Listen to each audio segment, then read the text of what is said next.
Біз Менделеевтің таблицасындағы басқа элементтерді есептемегенде мұнай мен көмірдің отанымыз. Бірақ солай бола тұрса да, егін орып шөп шабатын кезде жанармай жетіспейді. Қылышын сүйретіп, қыс келген кезде көмір жетіспейді. Сондықтан да осы жердің көміріне құнығып, елдің өміріне көңіл бөлмейтін байларға әй деп әділдікке шақыратын, қой деп қанағатқа шақыратын уақыт болды деп ойлаймын. Былтырғы жылы жылжайын жылтатын көмір жетіспей фермерлеріміз қаншама шығынға ұшырады. Шұбаркөл көмір бассейні бір жылдың ішінде 11 миллион тонна көмір өндіреді. Соның 5% ғана ауыл халқына жеткілікті болар еді. Бірақ өкінішке орай олай болмай отыр. Көмір Машкевичтің жеті атасынан қалған байлығы емес қой.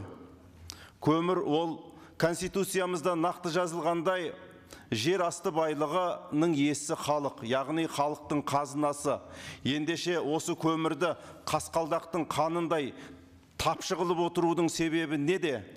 Мысал үшін, осы көмірдің экологиялық зардабын шегіп, бейнетін көріп отырған Ұлытау облысының халқының қолы Шұбаркөлдің көміріне қолы жетпей отыр. Жаңарқаның тентек баласы тасты қаттырақ лақтырса, Шұбаркөлдің шақтысына жетеді. Көмір тасымалы алыс емес. Солай бола тұрса да, көмірдің бағасы 16 мыңнан 20 мыңға дейін жетеді тоннасы. Құрметті министрлік өкілдері, осы көмір бағасын төмендетуге және көмірді халыққа жеткілікті қылуға қолдарыңыздан не келеді? Не жасай аласыздар? Қандай дәрмендеріңіз бар? Екінші сұрақ, ауыл шаруашылығы министріне және сауда министріне. Егер министрдің сөзінде, жауабында бәтуа, ісінде нәтиже болмаса, маңызды сұрақты 7 рет қоюдан мен жалықпаймын. Сіздер мына шіріп жатқан, ауылда іріп жатқан малдың терісіне шектеуді және баж салығын қашан алып тастайсыздар? Осы бүгін ердің сөзін айтып, бір жақсы қуантатын жауап беріңіздерші. Көмір саласына келетін болсақ, жалпы елімізде өндірілетін көмірдің көлемі толық қамтамасыз етуге жетеді. 5 айдың ішінде 45 миллион тонна көмір өндіріліп отыр. Енді жылыжай иелерінің негізгі талабы ол Шұбаркөлдің көмірін барлық жылыжай иелеріне жеткізу болып табылады. Біз бұл мәселені білеміз. Олармен бірнеше рет жиналыс өткізіп, ведомство аралық комиссия отырысына шығардық. Шұбаркөл разрезі көмір беруден бас тартып отырған жоқ. Олар тек алдын ала контракт жасасақ, біз дайынбыз деп отыр. Біз қазір жылыжайлармен сөйлесіп жатырмыз. Егер осы айдың октябріне, қазанына дейін шартта жасасып қойса, Шұбаркөлдің көмірін 1 қаңтардан бастап толықтай қамтамасыз етуге дайын.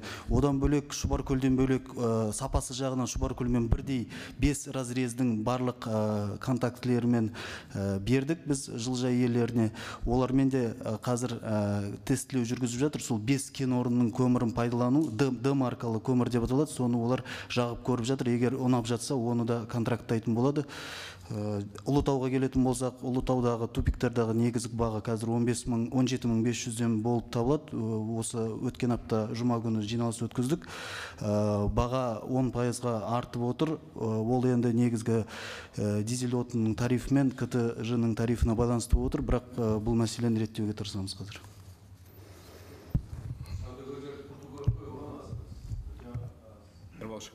Ну, по шкурам и по... Да, и по шерсти, пожалуйста. Сұрағыңызға рахмет. Термен жүннің мәселесі бізде негізі Қазақстанда 85% ірі қара ұсақ малдың терісі қазір өңделмейді, сұранысыз жатыр. Ол үшін бірінші ең үлкен проблема ол терінің сапасы төмен. Бұлар шығаруға болмайды. Сол себептен оны жаңа желатин азықты қоспаларды шығаруға, осы жобаларға пайдаланбасақ, оны экспорттауға сұраныс жоқ ол теріге. Сол себептен біз соңғы 2 жылдың ішінде әлемдегі инвесторлардың бәрдерін тартып, қазір 3 үлкен жобаны іске асырып жатырық. 12 мың тонна желатинді, 12 мың тонна желатин өңдейтін сол ірі қараның, ұсақ малдың терін бәрін, төмен сапалы терін бәрін желатин шығаратындай өндіріс болады. Son 4-3 жоба іске асырылатын болса, осы жылдың аяғына дейін бір жоба іске асырылады, ендігі жылдың бірінші ортаншысында екеуі де іске асырылайын деп отыр. Біз негізі басым бөлігін, төменгі сапалы терін басым бөлігіне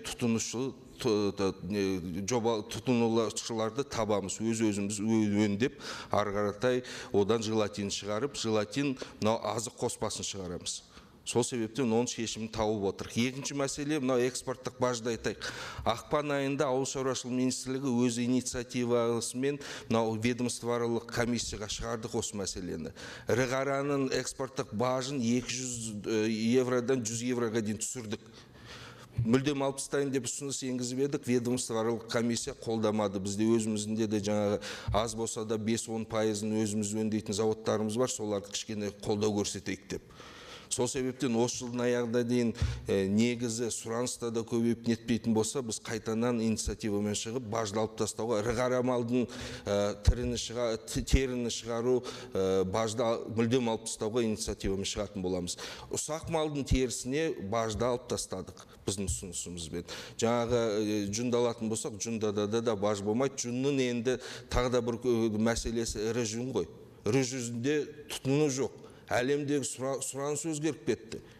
Ірі жүннен пима, киіз тігетін бұрын сұраныс болатын, қазір оғанда да сұраныс жоқ. Әлем бойы оның бәрі синтетикалық материалға көшіп кетті. Сол себептен біз негізі біздің ғалымдарға тапсырма беріп, 1,5 жылдың ішінде қазір сол жүннан гидропоника материалдарын шығаруға жобаларды дайындап жатыр. Ол іске асып, өндірістік жобаларға кететін болатын болса, біз негізі ірі жүннің басым бөлігін өзіміз ақ іштен өңдейтін боламыз. Біздің ірі жүннен жасалатын гидропоника, базальттан жасаған гидропоникадан 2 есе арзан болады.